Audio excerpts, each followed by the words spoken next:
নিজেদের পকেটের উন্নয়ন করছে, কিন্তু আমাদের খেলার মান উন্নয়ন হচ্ছে না। খেলার মাঠ হচ্ছে এখন একটা লুটপাটের, অর্থনৈতিক লুটপাটের আত্মসাৎ করার মূলক একটা পরিবেশ। বারবার যে উন্নয়নের কথা বলে কাজ শুরু হয় এবং এই উন্নয়ন অব্যাহত থাকে না। লোকাল ক্রিকেট চলমান রাখলে আন্তর্জাতিক খেলা আমার বরিশাল থেকে বের হবে। খেলার মাঠ হচ্ছে এখন একটা লুটপাটের, অর্থনৈতিক লুটপাটের আত্মসাৎ করার মূলক একটা পরিবেশ, এবং আমাদের এখানে বরিশালের প্লেয়ারের মান উন্নয়ন নেই, খেলাধুলা নেই বিধায় প্লেয়াররাও বের হচ্ছে না, কিন্তু অনেকের পকেট বাড়ি হচ্ছে এই স্টেডিয়ামকে পুঁজি করে, এবং প্রত্যেক বছর যে কোটি কোটি টাকা বাজেট আসে সেগুলোকে তারা আত্মসাৎ করে নিজেদের পকেটের উন্নয়ন করছে, কিন্তু আমাদের খেলার মান উন্নয়ন হচ্ছে না। বারবার যে উন্নয়নের কথা বলে কাজ শুরু হয় এবং এই উন্নয়ন অব্যাহত থাকে না, যার ফলে মাঠের একটি সমস্যা দেখা দিয়েছে। আর বিশেষ করে বরিশাল স্টেডিয়ামে খেলাধুলা নাই, তার একটি অন্যতম কারণ হচ্ছে যে প্রায় বিগত 25 বছর ধরে জেলা ক্রীড়া সংস্থার কোনো নির্বাচন নেই।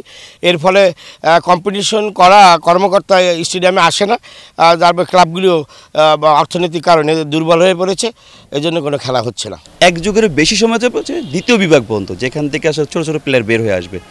খেলা চললে খেলোয়াড় বের হবে, খেলা চলবে না খেলোয়াড় বের হবে না। তবে আপনি যত বেশি ম্যাচ খেলবে ছেলেরা, ওদের স্কিল ডেভেলপ হবে। স্কিল ডেভেলপ হলে সে আন্তর্জাতিক মানে খেলা তৈরি হবে। কিন্তু আমি আন্তর্জাতিক মানে স্টেডিয়াম করলাম আর আন্তর্জাতিক খেলা আনার চেষ্টা করি, কিন্তু লোকাল ক্রিকেট বন্ধ করে তো আন্তর্জাতিক খেলার তখন মানে হয় না।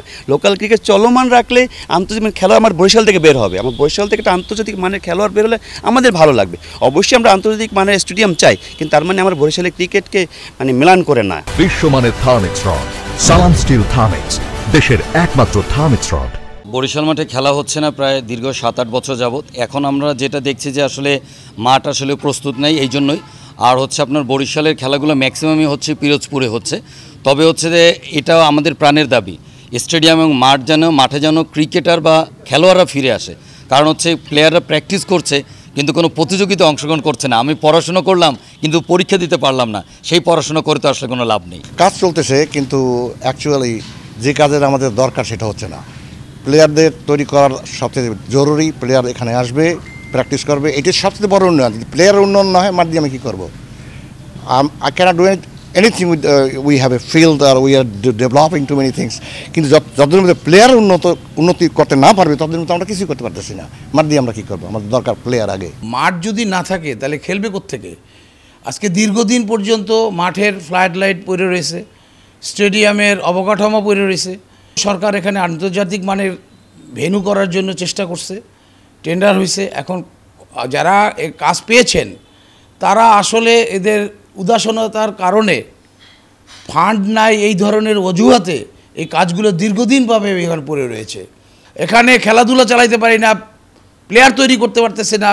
এখানে আপনারা আমাদের কাছে প্রশ্ন করতেছেন খেলা হচ্ছে না কেন? এখন মাঠ না থাকলে কোত্থেকে খেলা হবে? নির্মাণের কাজটি মূলত ক্রিকেট বোর্ডের তত্ত্বাবধানে করা হচ্ছে। তো নির্মাণ কাজটি দীর্ঘদিন ধরে চলছে, এজন্য আসলে বিভিন্ন ধরনের খেলাধুলার যে আয়োজন করা হতো সেটা করা যাচ্ছে না মাঠের অভাবে।